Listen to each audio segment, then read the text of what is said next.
Yo, Bubblegum! Welcome back to Director's Choice. In today's episode, we'll be taking a closer look at the often creepy, yet always loved, Princess Bubblegum.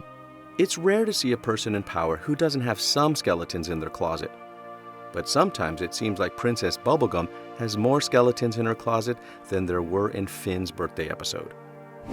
If you don't remember the episode, it was Finn's birthday, and Jake planned a rather incredible murder mystery with lots of skeletons, including his own. But that's not what we're here to talk about. Bubblegum may not be your typical evil supervillain, but she's certainly willing to do whatever it takes to get what she wants, which often involves her sacrificing other people. While this may not rival Adventure Time's villains like the Lich, who wanted to destroy all life, it sure does cast a bad shadow on the beloved princess. Evidence of Princess Bubblegum's evilness can be found in several episodes. In Earth and Water, Cinnamon Bun quite literally said the words, "Princess Bubblegum is bad." Me too. Really? Yeah, Bubblegum is bad. She is? I don't know. Cinnamon Bun's inherent silliness makes him a difficult character to take seriously. But when he said this, he had matured enough to have an opinion of PB that stemmed from deep knowledge of the princess's activities. Princess Bubblegum is weighed down by several responsibilities. And these responsibilities, particularly her devotion to the Candy Kingdom, force her to act in ways that are wrong, to say the least. Most of PB's horrible actions can be defended by her underlying love for the Candy Kingdom. She once helped Flame King lock up his daughter, Flame Princess.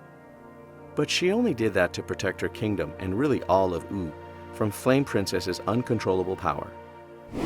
Regardless of Princess Bubblegum's reasons, evil is evil. And agreeing to lock someone up when they did nothing wrong was a bit heartless, especially for a princess. As the ruler of a kingdom, she's supposed to be fair and just not prejudiced and self-serving. Flame Princess isn't the only one at Ooo to feel Princess Bubblegum's hate. PB is very open about how much she despises the Duke of Nuts. He appears in only a few episodes, and she quickly labels him a bad guy. She even sends Finn and Jake after him. In her attempt to protect the Candy Kingdom at all costs, she has created two successors that ended up being evil. The first heir was Lemongrab. Although he wasn't made in her image like Goliad, Lemongrab was created by Princess Bubblegum to replace her after she eventually died. But when she notices how messed up he is, she sends him away. At some point, she creates another Lemongrab, so the first one wouldn't be lonely. But Lemongrab 1 ends up eating Lemongrab 2 after they had created other lemon people. Lemongrab 1 also turned into an oppressor, ruling his people with shock collars and gobbling them up whenever they tried to escape. Their second heir was Goliad. Princess Bubblegum created Goliad in her image because she believed no other person could rule the Candy Kingdom. Although the people of the Candy Kingdom depend on PB for everything, and it might be difficult for them to have any other leader but her, this is mostly because she never gave them a chance to grow. She's happy to be in control and never once considered that maybe her successor could come from her kingdom and not from her DNA.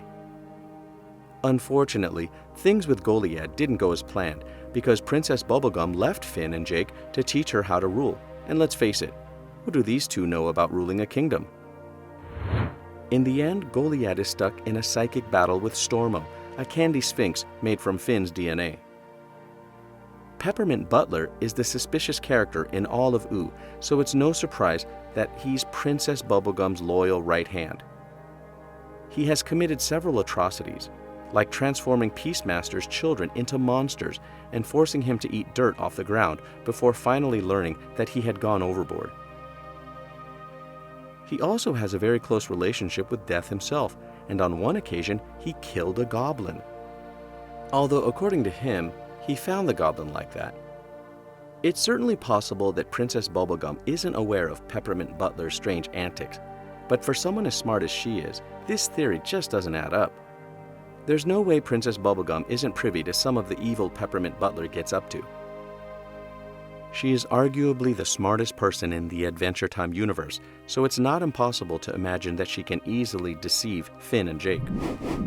there are also the snide comments she makes. For example, she once told sorrowful Marceline that Raggedy Princess could replace her missing teddy bear, Hambo.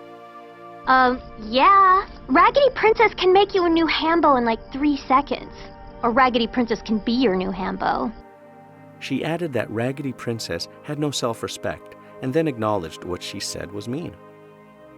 Many people defend her blatant disrespect for her fellow princesses as a moment of vulnerability with a close friend, a chance for her to gossip and forget the stress of being the ruler of the Candy Kingdom. But this excuse falls flat because when PB cracked her joke, poor Marceline was still mourning her lost teddy bear and didn't find it funny at all.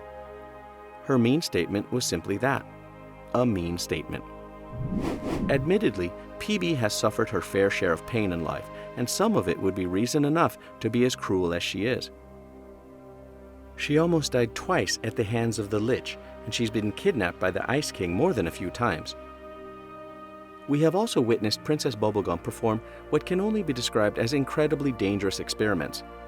These experiments are performed on living things with no regard for their lives.